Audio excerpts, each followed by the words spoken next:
I stare at my laptop screen, blinking repeatedly as if the numbers might magically rearrange themselves. They don't. The balance that should read $53,000, my entire college fund.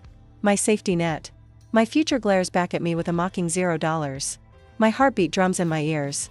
A cold sweat breaks across my forehead as my fingers hover above the keyboard, wondering if this is some kind of technical glitch. I refresh the page. The 0 remains. No. I whisper to my empty Boston apartment. No. No. No. The UTMA account my grandparents established when I was born. The one my father Gregory has managed since I was a child. The one that was supposed to carry me through my final year of architecture school at Boston University. It's empty. My hands tremble as I grab my phone from the coffee table. Outside my window, spring sunshine bathes the city in golden light that suddenly feels like a cruel joke. I punch in the familiar Columbus area code, my father's number memorized since childhood. 1 ring. 2 rings. Melanie. His voice booms through the speaker with its usual confidence. How's my college girl? I swallow hard, struggling to push words past the knot in my throat. Dad. I'm looking at my UTMA account. It's empty. A pause. Just long enough to confirm this isn't news to him. Oh, that? His tone shifts. Not to guilt or remorse, but to something casual, dismissive. Yeah, I had to move some things around. Just borrowed it for a stock opportunity. Great timing, actually market's prime for investment. The room tilts slightly. I grip the edge of my desk to steady myself. You borrowed $53,000 without telling me? Listen honey, it's not a big deal. You're smart, you'll figure it out. Take a semester off, get one of those modeling jobs they're always offering you. You don't need to worry about this. The dismissal in his voice ignites something inside me, burning through the shock.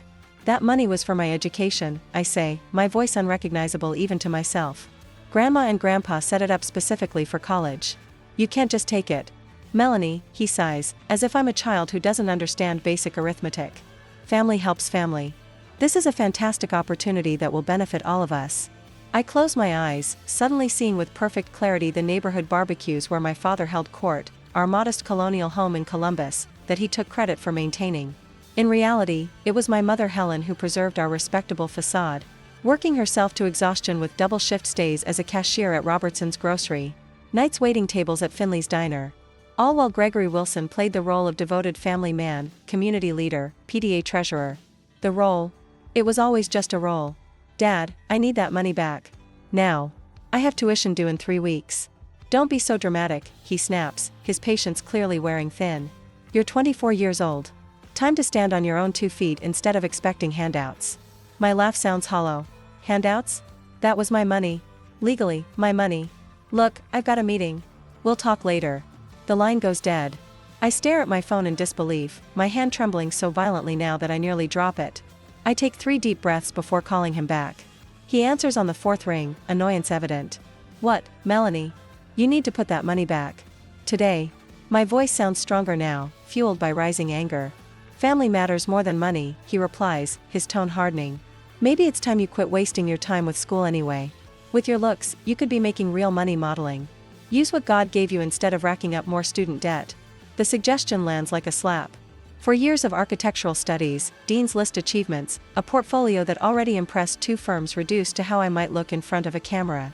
I'm not quitting school, I tell him, tears threatening but held firmly in check. And I'm not using my looks instead of my brain. I need my money back. I'm hanging up now, he says coldly. Call me when you're thinking more clearly about what's important. The line goes silent again. This time, I don't call back. Instead, I open my banking app and request all statements from the past year. Within minutes, they load on my screen, and the systematic betrayal reveals itself in black and white. January 3rd, withdrawal, $2,500. January 17th, withdrawal, $3,000. February 2nd, withdrawal, $2,500. The pattern continues small enough withdrawals to avoid triggering alerts. Spaced carefully over 8 weeks, calculated, deliberate. The final withdrawal, $3,000 on March 28th, emptied the account completely.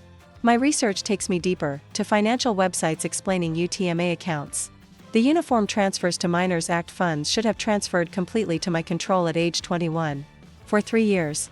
He's maintained illegal access, feeding me the story that his name needed to remain on the account for tax purposes. The room feels suddenly smaller, the walls closing in as I recognize the magnitude of his deception. The man who lectured me about responsibility and integrity since childhood had been systematically stealing from me. The trust between us, already fragile from years of broken promises, doesn't just crack, it shatters completely. I wipe a single tear from my cheek and open my laptop again. This betrayal cannot stand. Not anymore. I have final exams in 2 weeks, an internship interview the week after, and absolutely no safety net. But I have something my father clearly doesn't count on: the truth, documented in black and white, and a determination that suddenly burns hotter than any fear. Have you ever discovered someone you trusted completely was deceiving you? How did your body react in that moment? The NES day, the bus from Boston to Columbus takes nearly 15 hours. I spend most of it staring at farmland in small towns through a smudged window, rehearsing conversations in my head that I doubt will ever happen. What do you say to a father who stole your future? I arrive at the Greyhound station just after 6 in the evening. No one's waiting for me. I didn't tell them exactly when I'd arrive, partly because bus schedules are unreliable, but mostly because I wanted these first hours back in Columbus to be mine alone. The familiar weight of Ohio summer humidity wraps around me as I walk the 12 blocks to our modest Colonial in Bexley. Each step feels heavier than the last. My phone buzzes with a text from Mom. Dinner at 7. Your favorite lasagna. The house looks smaller somehow. The blue shutters faded from years of harsh Midwestern weather. I pause at the end of our concrete walkway, studying the trimmed hedges and the ceramic birdbath Mom bought at a garage sale 10 years ago. The perfect picture of middle-class respectability. What a lie. Dad's silver Buick sits in the driveway, gleaming under the early evening Sunday. He must have washed it this weekend. Always keeping up appearances. Mom answers the door before I can use my key, pulling me into a hug that smells like tomato sauce and the lavender lotion she's used since I was little. There's my college girl. She says, her smile genuine but her eyes tired. So tired. She's coming off a morning shift at Robertson's and I know she'll be heading to Finley's Diner by 9 tonight. Your father's in the dining room setting the table. I force a smile. Great. Dad stands taller when I enter. His arms outstretched for a hug I reluctantly step into. Melanie, look at you. Boston's turned you into a real sophisticated lady. I pull away quickly. It's only been a semester since Christmas, Dad. Well, you look different. He gestures to the table where 3 plates await. Your mother's outdone herself with dinner. 1. I watch him carefully, searching for signs of guilt or shame. There aren't any. Instead, he pulls out my chair with a flourish, just like he's done since I was old enough to sit at the adult table. The perfect father act. During dinner, Mom asks about finals and my internship interview. I answer mechanically while studying Dad as he cuts his lasagna into precise squares, occasionally dabbing his mouth with a napkin. He looks exactly the same, confident, collected. The respected office administrator, PTA treasurer, neighborhood barbecue host. Financial responsibility is what separates successful people from failures, he announces halfway through dinner, unprompted. I was just telling your mother, with inflation these days, you need to be extra careful with your money. The lasagna turns to ash in my mouth. I set my fork down carefully. Is that right? I manage. Absolutely. I've been reading about sound investment strategies. The key is knowing when to seize opportunities. Mom nods, too exhausted to recognize the irony. I bite my tongue until I taste blood. After dinner, Dad announces he has a work meeting and disappears. Mom loads the dishwasher despite my protests that she should rest before her next shift. I'll just lie down for an hour. She promises, her shoulders slumped with fatigue. There's pie in the fridge if you want dessert later. Once she's upstairs, I wait 15 minutes, listening to the house settle around me. Then I move silently to Dad's office off the living room. The door isn't locked. Why would it be? In this house, Dad's word has always been law. His space is respected without question. Until now. The room smells of his sandalwood aftershave. A Columbus Dispatch lies folded on his desk next to a mug that reads, World's Greatest Dad. I start with the desk drawers, finding nothing but office supplies and old checkbooks.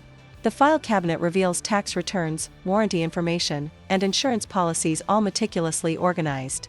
I'm beginning to think I've made a mistake when I spot his navy jacket hanging on the back of the door. My fingers shake slightly as I reach into the pockets. Right pocket, car keys, a half roll of mints. Left pocket, folded paper, several slips. My heart pounds as I flatten them on the desk. Casino chip receipts from River West Casino. One for $500, another for $1,000, a third for $2,500, all dated within the past month.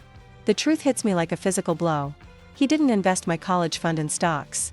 He gambled it away. I sink into his desk chair, documents spread before me. With newfound determination, I turn to his computer. The password takes 3 tries. My birth date, Mom's birth date, finally their anniversary, and I'm in. His browser history has been cleared, but his email remains logged in. I search for River West and find promotional offers, VIP invitations, special events, dozens of them, going back months. The printer in the corner whirs to life as I print select emails. Then I find his credit card statement in a folder marked Finances Personal. My hands grow cold as I scan the transactions. ATM withdrawal, River West Casino, $300. ATM withdrawal, River West Casino, $500 ATM withdrawal, River West Casino, $750. The pattern stretches back page after page. I print these too. In his wallet, tucked in a hidden compartment behind his driver's license, I find a plastic card with gold lettering. River West Casino, Diamond Club member, the highest tier of their loyalty program. The sound of footsteps on the stairs sends me into frantic motion. I slip everything back where I found it, except for the papers I've printed, which I fold and tuck into my pocket. I've just closed the browser window when Mom appears in the doorway. "Thought you might like some tea," she says, holding out a steaming mug. Her hands are red and cracked around the knuckles. The nails cut short for practical reasons. Working hands, honest hands, thanks Mom. I take the mug, guilt and rage warring inside me. "Everything okay? You've seemed quiet tonight." I force a smile, just tired from the trip. She nods, accepting this simple explanation because that's who she is, trusting, never looking for deception. I should start getting ready for my shift. The front door opens before she can leave and Dad's voice booms through the house. "Helen, is there any of that lasagna left?" "In the fridge, Gregory," she calls back. He appears in the doorway moments later, stopping short when he sees me at his desk. His eyes narrow slightly, then reset to their normal jovial expression. "Studying in my office? The lighting's better in here than the living room, isn't it?" "I was just checking email." I lie, watching his face carefully. His eyes flick to the computer screen, then to the desk surface. "Find everything you need?" "Actually, yes." I hold his gaze. I found exactly what I was looking for. Something shifts in his expression, so subtle an observer less motivated than me might miss it. "Weariness, calculation, good to hear," he says, his voice carefully casual. He turns to Mom. "You heading to work soon? Want me to warm up the car?" "I've got time," she says. "Melanie and I were just chatting." Dad's phone buzzes. He glances at it, then back at us. "I need to take this. Work stuff." He steps into the hallway, closing the door behind him.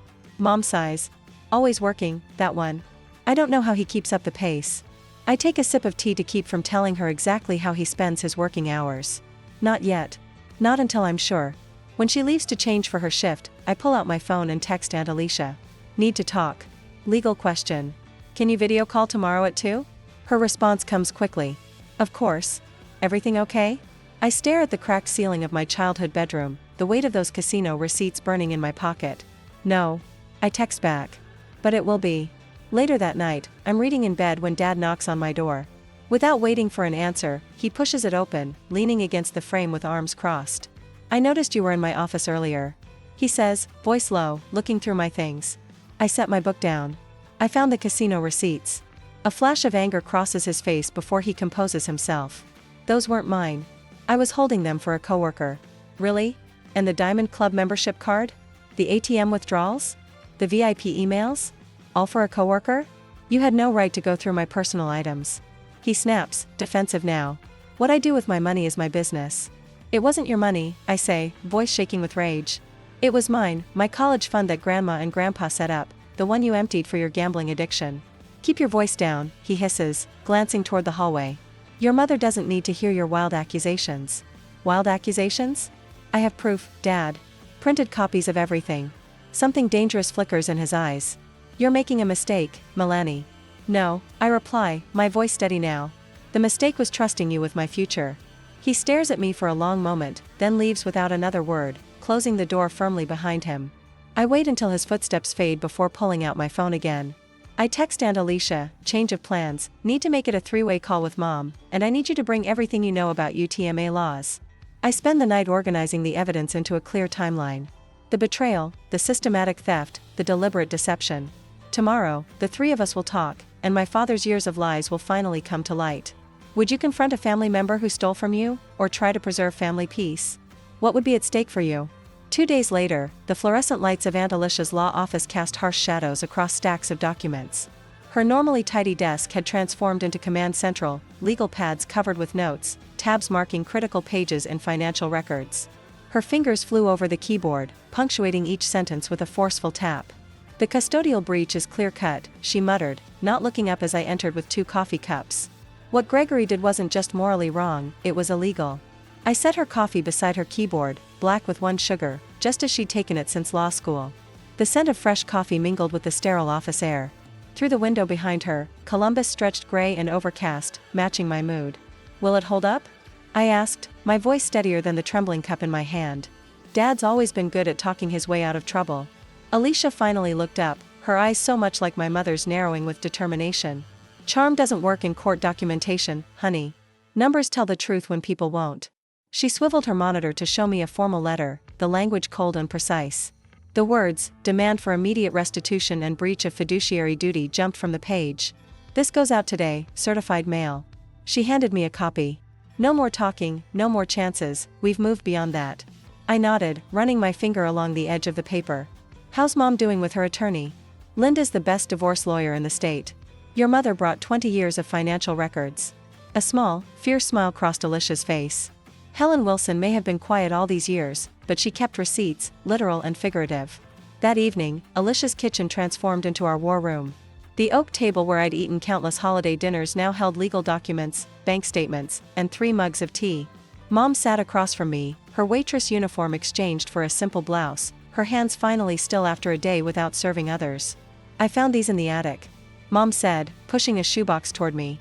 Inside were faded bank statements from before I was born. "Your father's gambling isn't new. I thought he'd stopped when we had you."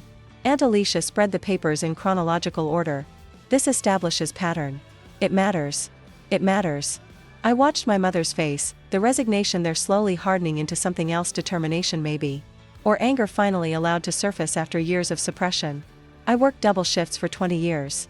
Mom said quietly, "I thought I was helping build something, our home, your education." Her voice caught, all while she didn't finish.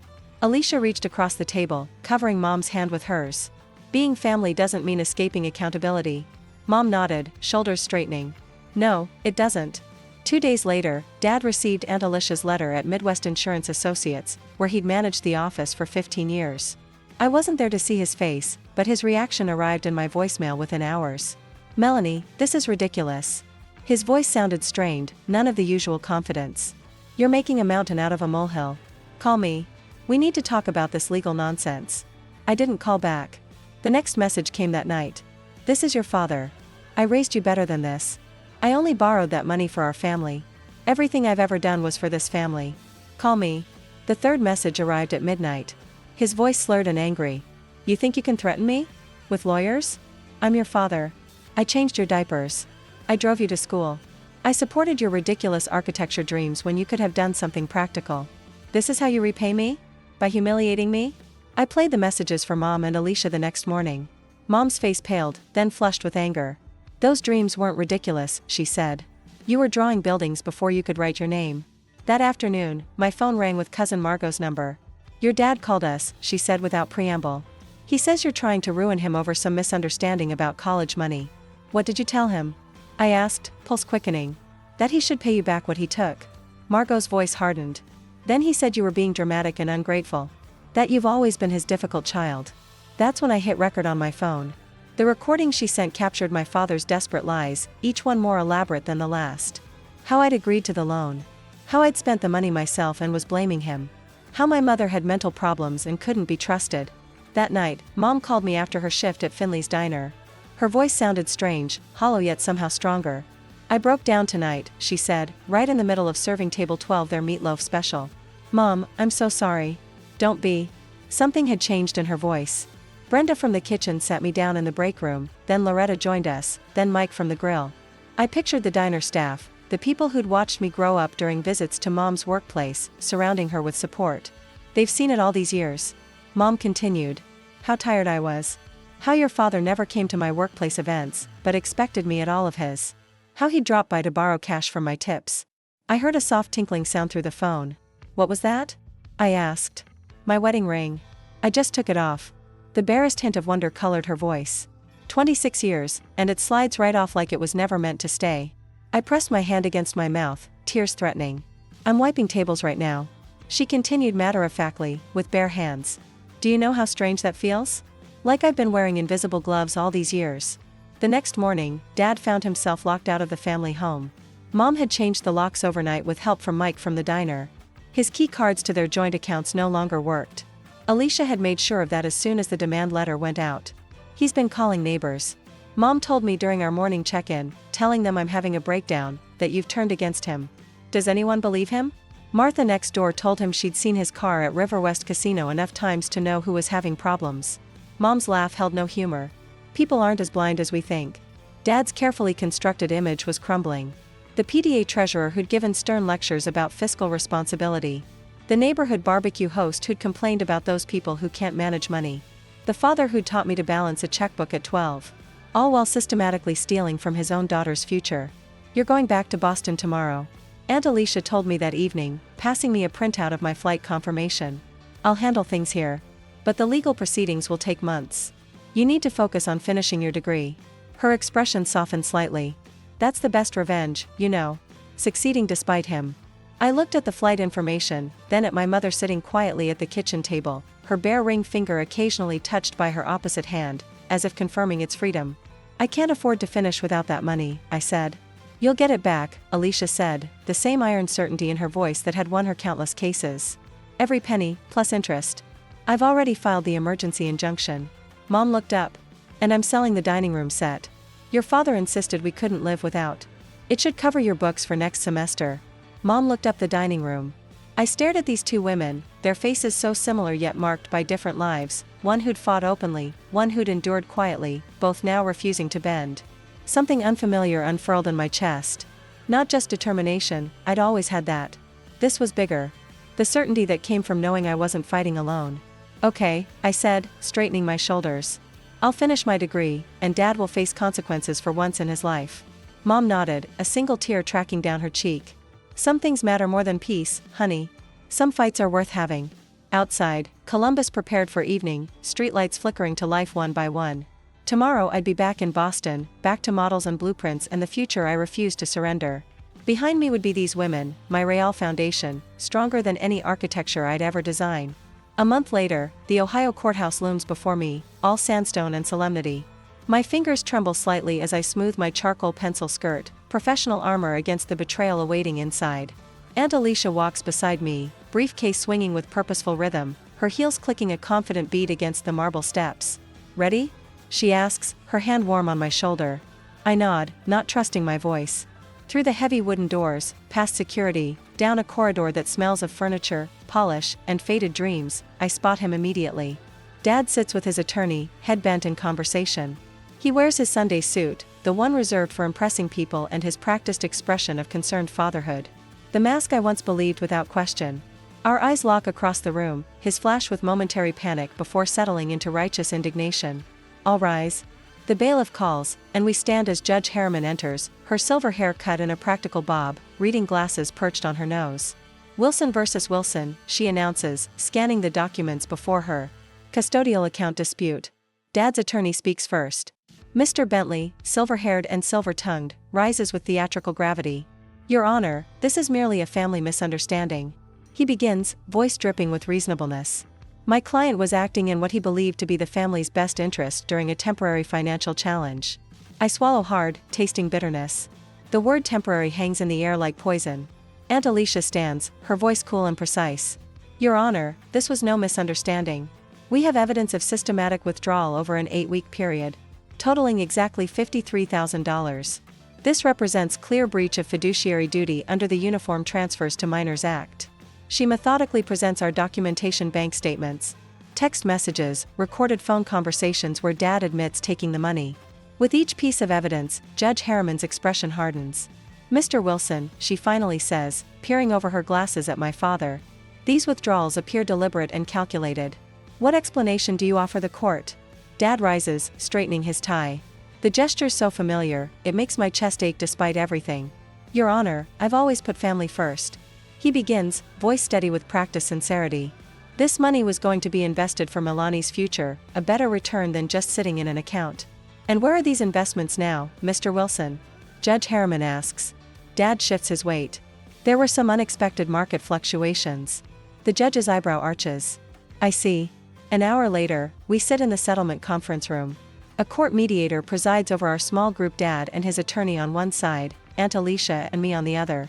No friendly family dinner this.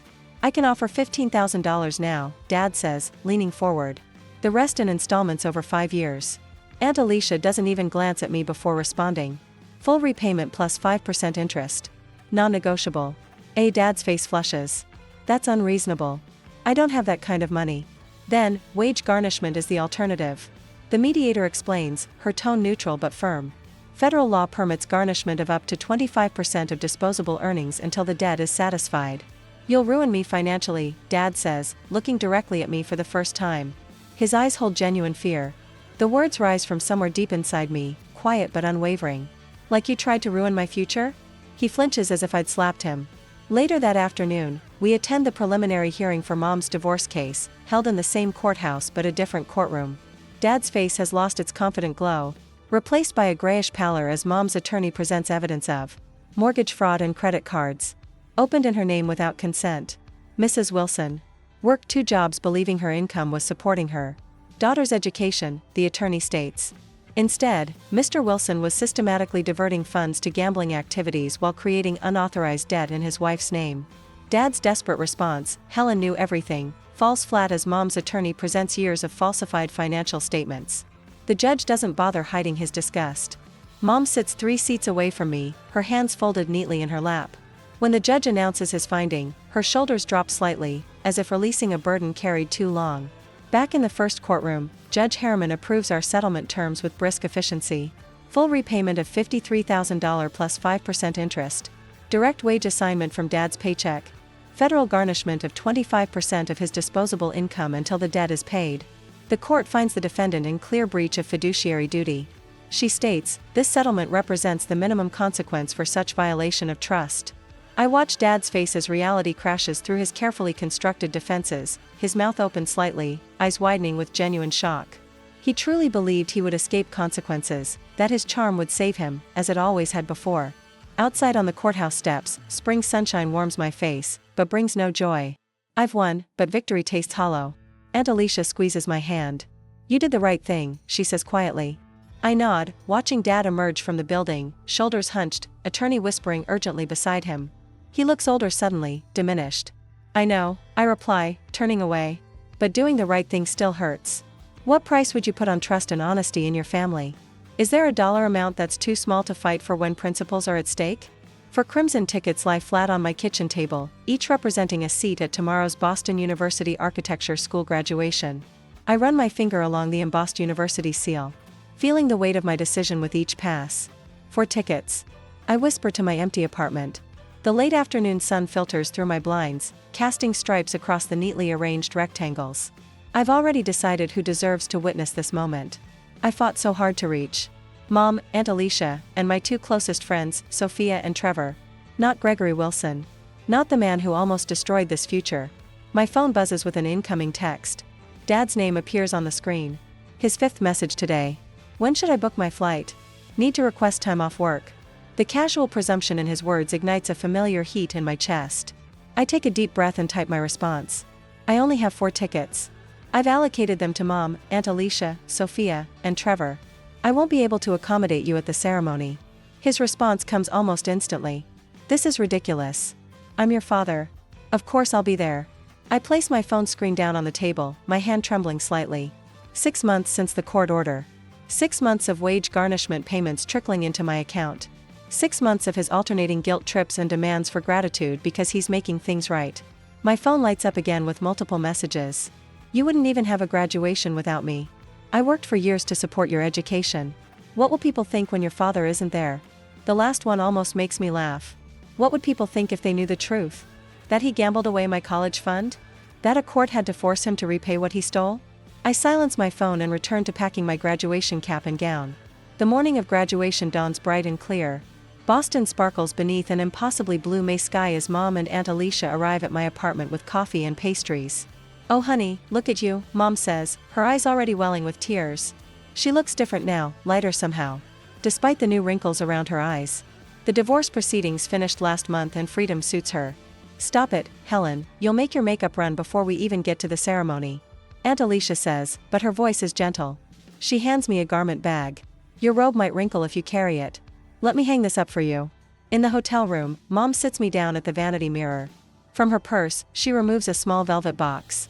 This was your grandmother's, she says, opening it to reveal a delicate silver pendant shaped like an architect's compass. She wore it when she worked as a draftsman in the 60s. Not many women did that work back then. I touch the pendant gently. I didn't know she was in architecture.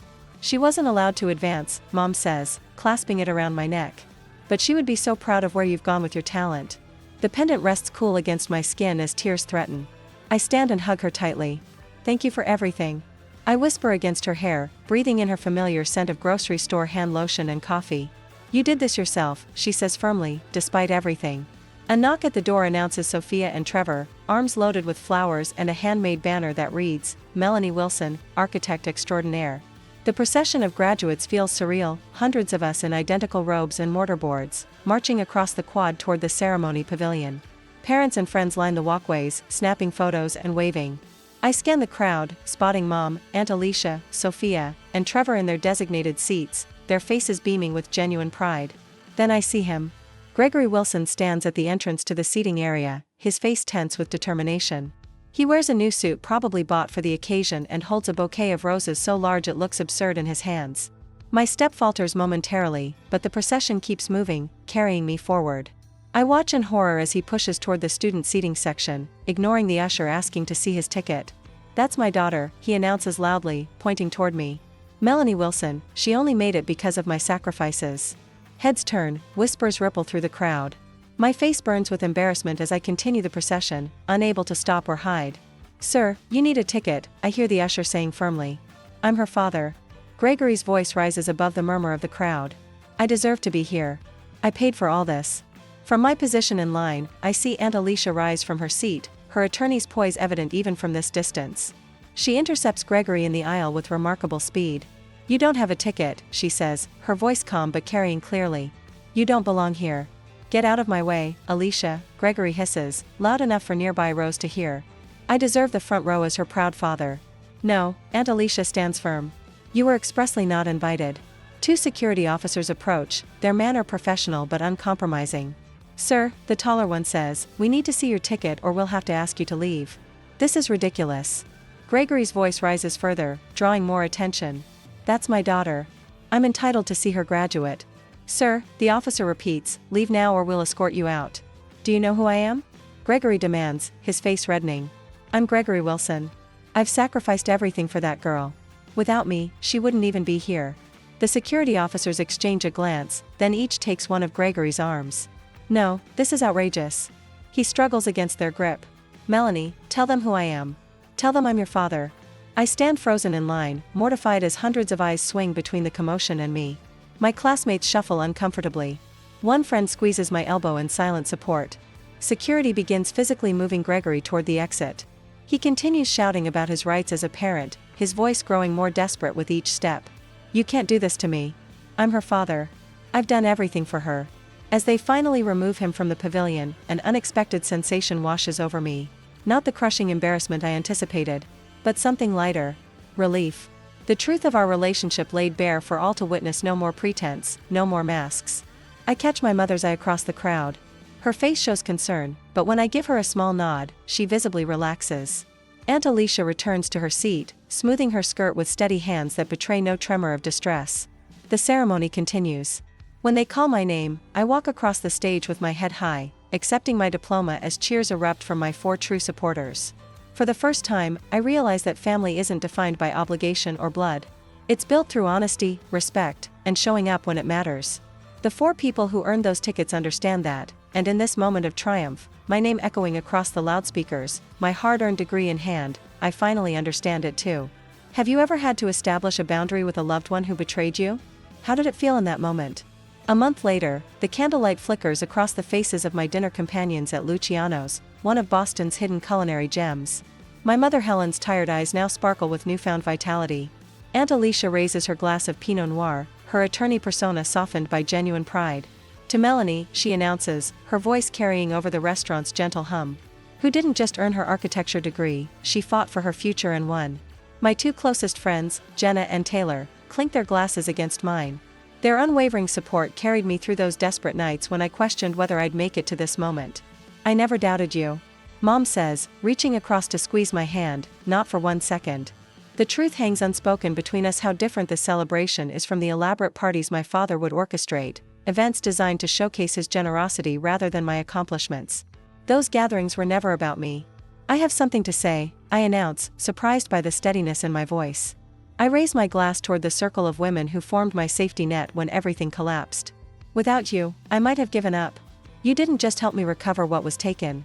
You showed me what real support looks like. The moisture in Mom's eyes catches the light as she smiles. Jenna leans forward, her architectural portfolio peeking from her bag. Speaking of real support, tell them about Westfield and Reed. I feel warmth spread across my cheeks. I accepted their offer yesterday, junior designer, starting next month. The table erupts in cheers loud enough to draw glances from nearby diners. And I continue once the celebration quiets. I signed a lease on that apartment near the Commons, the one with the breakfast nook perfect for drafting. My mother's expression shifts subtly. Is it affordable? Every penny is mine. I assure her. My salary covers it comfortably. What I don't mention is how I've calculated the budget down to the dollar, factoring in the garnished payments from Gregory's wages that have begun appearing in my account. The first one arrived yesterday, $1,273.62 with a cold transaction number where a father's love should be. Your turn, Mom. I say, deflecting attention, tell them about your new place. She straightens, a quiet confidence, replacing the exhaustion that once seemed permanent, just a small apartment near Robertson's. But the windows face east. Morning sunshine, her voice strengthens. And one job now, just one. The divorce papers were finalized Tuesday, Aunt Alicia adds, lifting her glass again, to new beginnings for both Wilson women. Sunday morning arrives with gentle spring sunshine streaming through my windows. The phone rings and Mom's name lights up my screen. Just checking in, she says, her voice carrying a lightness I'm still getting used to. Our conversation meanders comfortably until she falls quiet for a moment. I should have seen the signs years ago, Melanie. Her voice drops to nearly a whisper. All those late nights, he claimed, were work meetings. He fooled us both, Mom, I interrupt gently. Remember when he convinced us he needed that new leather briefcase for client meetings? And we found it stuffed with candy wrappers in the garage 3 months later. She finishes, a small laugh escaping her. The sound of her laughter heals something in me I hadn't realized was still broken. Later, I walk through Boston Common, my steps light despite the weight of everything behind me. Students sprawl across the grass, textbooks open to catch the spring sunshine. A young woman struggles ahead of me, arms wrapped around a stack of architecture textbooks that threatens to topple. I quicken my pace, catching a heavy volume as it slides from her grip. Structural Engineering Principles, I read from the cover, smiling. Second year? She nods gratefully. These weigh a ton. Mind if I help? I'm headed this direction anyway. As we walk, I see myself in her determined expression. That evening, I sit at my small desk, confirmation email open on my laptop. My new savings account with its triple verification security measures stares back at me. I transfer my first deposit, watching the numbers climb from zero, each digit representing security I've built for myself. My phone buzzes with a text. Gregory's name appears with the first line visible. Melanie, you need to reconsider this whole legal. I swipe it away without reading further, turning instead to the design sketches for my first professional project. He thought stealing my money would steal my future. Instead, his betrayal made me stronger,